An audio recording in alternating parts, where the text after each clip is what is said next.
Well, hello, everybody. This is Reverend Karen speaking to you with another episode of Fearlessly Feral Living. And today's episode is titled How to Get Your Enthusiasm Back. Before I dive into this, I just want to read the introduction to you. If you've listened to this podcast before, you've heard it. Welcome to Fearlessly Feral Living. This is indeed Reverend Karen broadcasting to you from the Woogie Ranch in rural northern Nevada, where I'm a half an hour away from the nearest gas station and the nearest grocery store. And our mission here at Fearlessly Feral Living is to provide a strong and unshakable inner foundation that works for successful long-term living. And our purpose is to activate inner self-awareness. And our vision is a world in which everyone lives wild and free. In other words, fearlessly feral. So I got up this morning and started writing. And what came out was this dark article. It was so dark that I knew I wasn't going to publish it.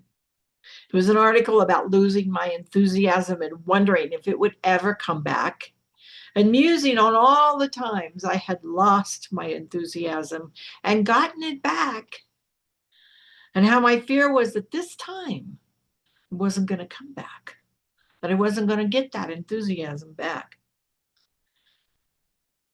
And by the end of the article, I had worked my way into, oh yeah, there's really a way to get it back, and it's called treatment, affirmative prayer.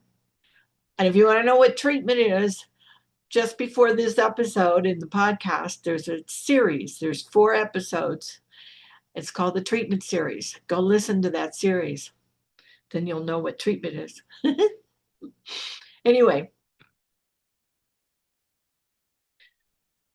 I knew I couldn't publish that article. Oh my God, it was so dark. I get so dark sometimes. It's just really, really dark. But writing had served its purpose. After I wrote it, I sat there for a while and went, well, shit, okay, here's what's going on with me now. What do I do now?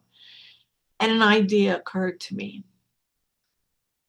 And the idea was this: let's go to ChatGPT and ask my robot friend what he has to say about all of this. And I noticed that I was thinking that thought. I had that idea and there was some enthusiasm there. So I went to ChatGPT and I asked it something about how do you get your enthusiasm back from a science and mind perspective. And it was very enthusiastic in its answers. So obviously I'm getting some enthusiasm here.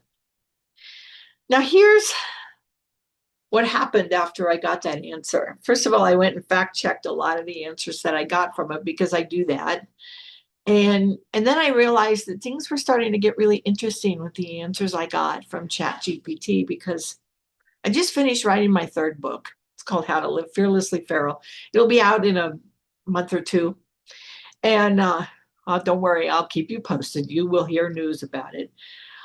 This book is about applying spiritual principles to your life, among other things.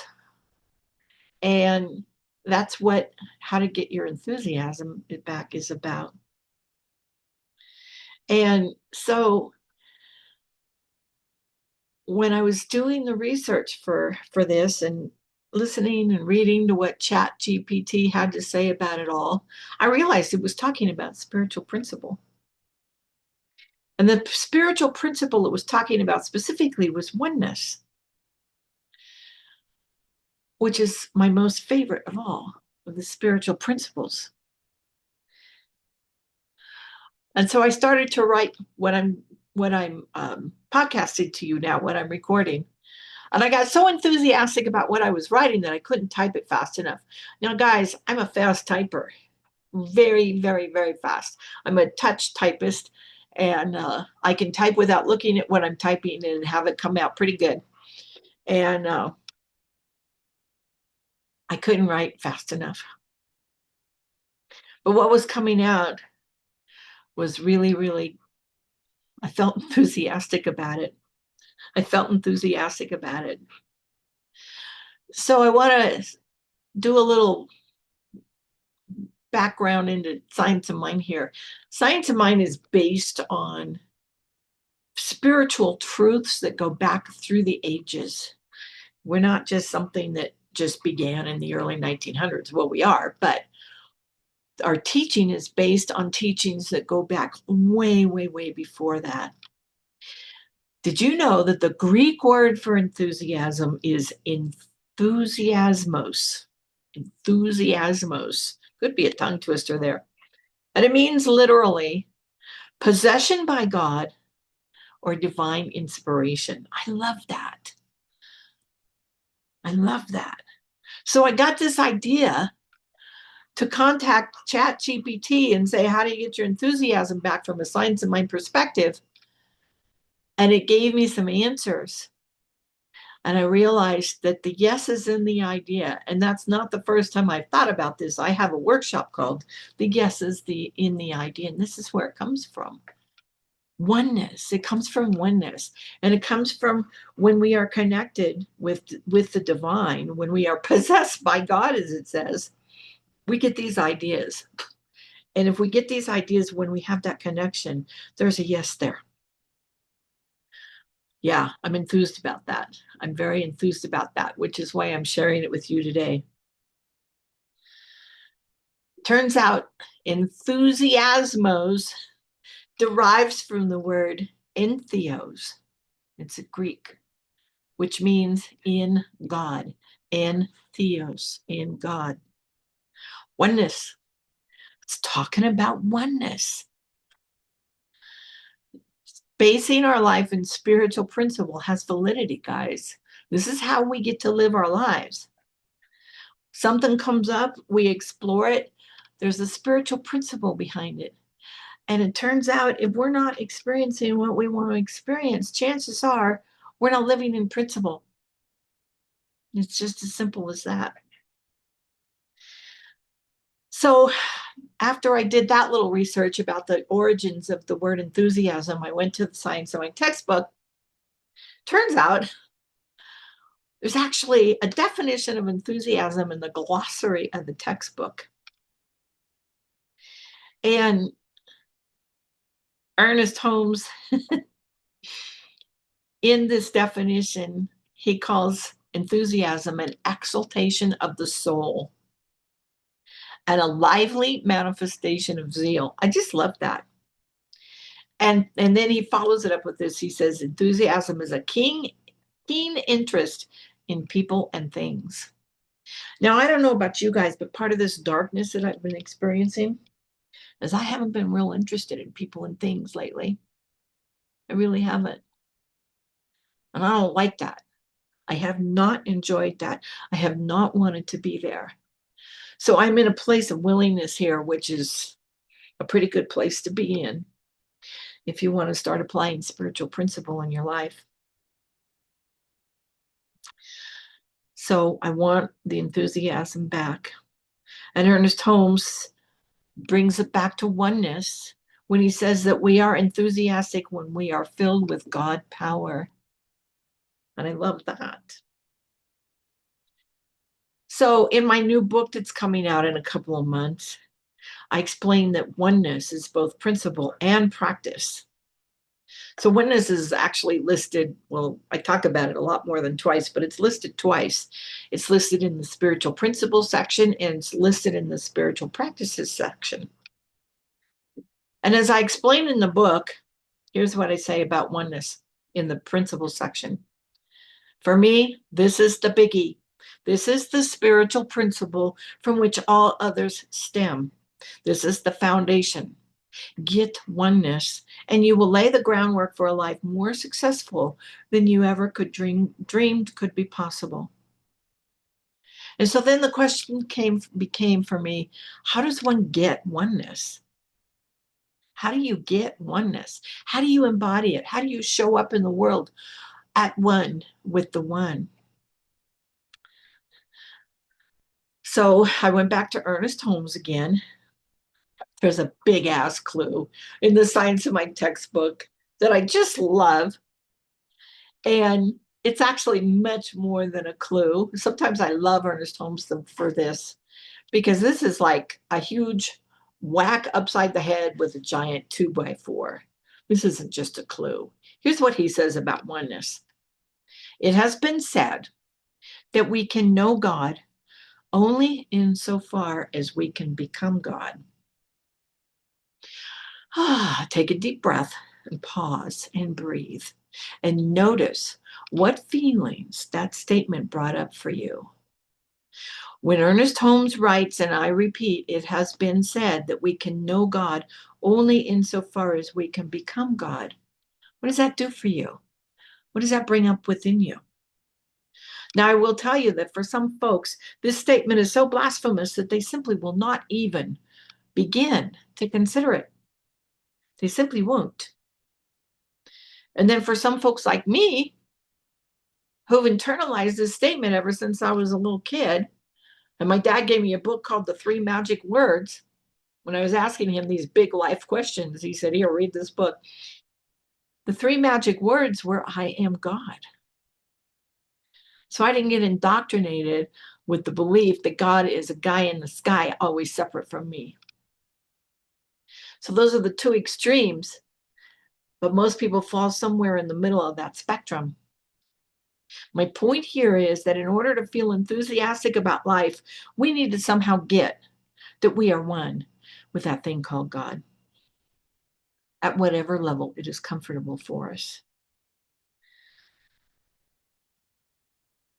When we forget the truth of who and what we really are, as I am prone to do, and maybe you are too, then we have to have some things in place to remind ourselves of that truth. And here's where spiritual practices come in. Here's where they come in, and they are so valuable.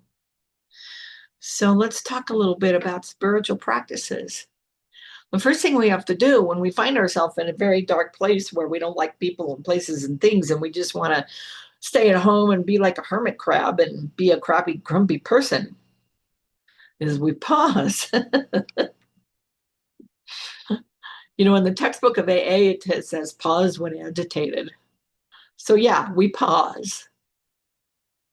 We stop doing and we start being. So I'm thinking about all of this, and I'm rummaging around with this, and I'm writing things down, and I'm creating this episode for you. And I'm also going to Facebook and checking in. And one of the things I do on Facebook is check in with my memories feed every day. And in my feed today, there's this thing that I've been posting for several years. And it's about doing versus being. And I had to laugh because it has to do with everything I'm talking about here, about being enthusiastic and being enthusiastic because we are simply being. We are one with the one. We are being. We are not doing.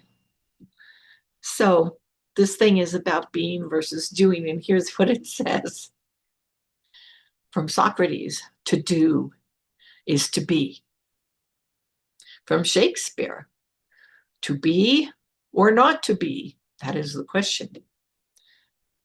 From Sartre: to be is to do. From Frank Sinatra: dooby dooby doo. From Fred Flintstone: I'm getting tongue tied here. Yabba dabba doo. Kate Bush: dabba dabba doo. From Miss Louise in Romper Room: doobie a doobie. From Scooby Doo: Scooby Dooby Doo. From Yogi Bear: hey boo boo. And from a friend of mine, another minister named Liz Luoma: yippee doo. She actually had a version of that on her car license plate. So I'm reading all this and I'm getting more and more enthusiastic. Are you enthusiastic yet, hearing me repeat all these silly things? I hope so. Hopefully you don't think I've totally gone off my rocker. Whatever, I go off my rocker all the time. It's okay. We get back. My point is here, in a silly roundabout way, what I'm trying to point out is that I'm not the first one to explore this being versus doing thing. And I'm not the last. I won't be the last. But it's important to remember that there's a difference between being and doing. There's being, simply sitting, just hanging out, letting the thoughts flow where they will, willy-nilly, without judgment, and noticing. And then there's doing, going here and there with places to be and people to see and things to do. And we're always doing, and busyness is like a status symbol for us. And then there's multitasking. Now, if you're anything like me, you've probably read the articles that say, don't multitask. Multitasking is a bad thing. Well, I disagree. I think multitasking has its place. After all, some of my best ideas have come to me while I'm shoveling horseshit. Other ideas flow quite nicely when I'm doing dishes. If I cleaned my house, I'm sure that those ideas would flow then too. I don't clean my house. I've got much better things to do with my life. So I hire a housekeeper to come in every other week and she cleans the house. Actually, usually when she's cleaning the house, I'm outside shoveling horse shit, getting good ideas. I'd rather shovel horse shit than clean house. Oh my goodness. Yeah. Yeah. Part of being enthusiastic is being silly. So yeah, we're on this journey from being and doing, being to doing, doing to being. There's stuff we can do to be, and there's stuff we can be to do. And when we do stuff to be, and we be stuff to do, we end up doing and being more better. And that's my own saying, but I'm reminded of Ernest Holmes because he says stuff like this once in a while. Let me repeat it. There's stuff we can do to be, and stuff we can be to do. And when we do stuff to be, and when we be stuff to do, we end up doing and being more better. So think about that. Think about that. So then I started thinking, okay, these people that you're talking to, Karen, they don't know anything about being. They just know to do. So what can we do to bring back the beingness? What can we do to allow someone to step into this thing called oneness that creates the enthusiasm in our life? So I have some suggestions for you, and they're coming in no particular order. I accept two of these suggestions, sitting and treatment, I recommend doing first rather than the other things. But the first suggestion is to just sit and be for a while. Or do the dishes, or shovel horse shit, or fold the laundry, or whatever you do that is sort of mindless that will let your mind wander. Of course, you can just sit. Take a chair and go outside and sit, or sit in your favorite chair in the house. I don't care where you sit. Sit in the car if you want. Just be. And while you're being, think about God. Think about your relationship with it. Think about how close you can get to that statement that says, we can only know God insofar as we become God. Or think about how God is something separate from you. And while you're doing that, think about, does that work for you in your life? Or is that just something that was planted in you early on? It's okay either way. The point is, it has to work for you. It has to give you a sense of peace. It has to give you a sense of power. It has to work for you in your life. If it doesn't work for you in your life, change it, because God's big enough to handle it all. And while you're sitting there being, do some inner exploration to discern the fear that's behind this lack of enthusiasm. Because here's the deal, folks. I was talking with someone the other day, my hairdresser actually. She was cutting my hair. She said, I've really been getting into the Course of Miracles lately. And I said, well, have you really? That's great. Lots of science and mind folks study the Course of Miracles. She said, really? I said, yeah. I said, what do you think about this? What the Course of Miracles states, it's a principle. It says there's only two states of consciousness, either love or fear. and they're mutually exclusive. In other words, we can't be in fear and be in love. We're either in fear or we're in love. And lack of enthusiasm is a sign that there's fear. So think about that. Think about what fears you might be experiencing with this lack of enthusiasm. I know the fears I'm experiencing. I don't need to share them with you. You've got your own. While you're in there thinking and exploring this stuff, release it. Don't judge it. Notice it and let it be. Now, I released it by writing that dark article this morning. It just kind of popped out at me. And as soon as it came out, I felt better. That's what releasing does. Because, see, if we try to fight it, it just makes it more powerful. It makes it hang on. You ever played tug of war with a bulldog? If you pull, he's going to pull even harder. But if you release the tug of war toy, he usually will just let it go. Sometimes he'll give it a good vigorous shake and then he'll let it go. But that's what releasing does. If we hang on to it and judge it and try to fix it, makes it more powerful. But if we just let it be and say, yeah, I hear you, takes all the wind out of its sails and goes, oh, okay, and it goes away. Also consider, while you're sitting there being and contemplating and thinking, but you might just need a break. You might need a rest.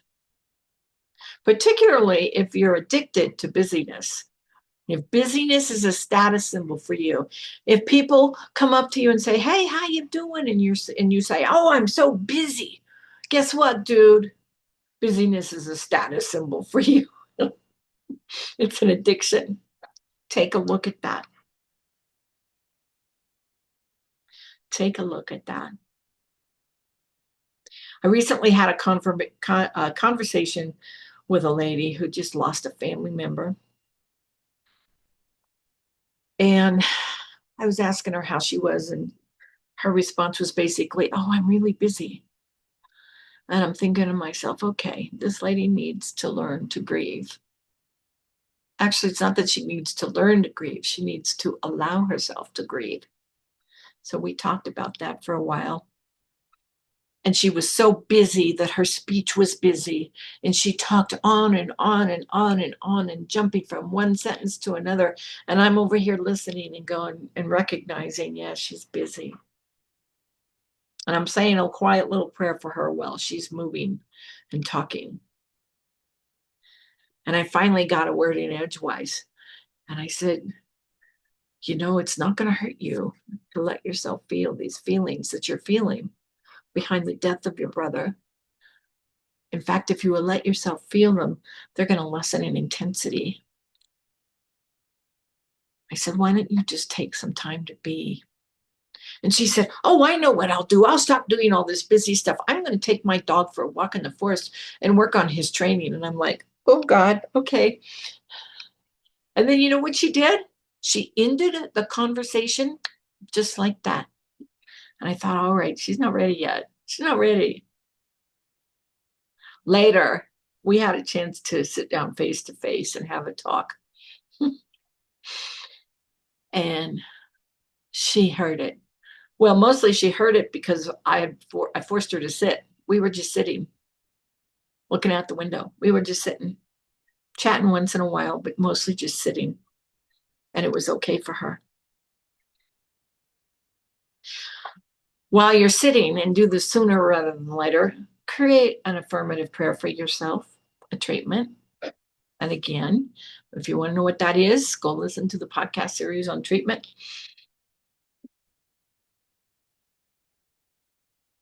And when you're done with all that, feel free to go do stuff. But while you're doing it, try this. Be as a little kid. Stop to observe with wonder and joy and amazement all the little things that you encounter on your journey of doing.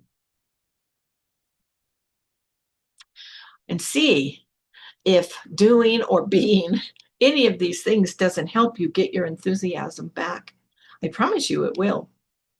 I promise you it will. So that's my little journey on enthusiasm and being versus doing. I hope you've had some fun with this. I have. It's caused me a little bit of giggles and a little bit of laughter. And yeah, I'm enthusiastic again. And I thank you very much for your listening and your support. And I will let you know when the book is coming out. In the meantime, I'm knowing Fearlessly Feral Living for me and for you. And Fearlessly Feral Living is a focus ministry of Centers for Spiritual Living.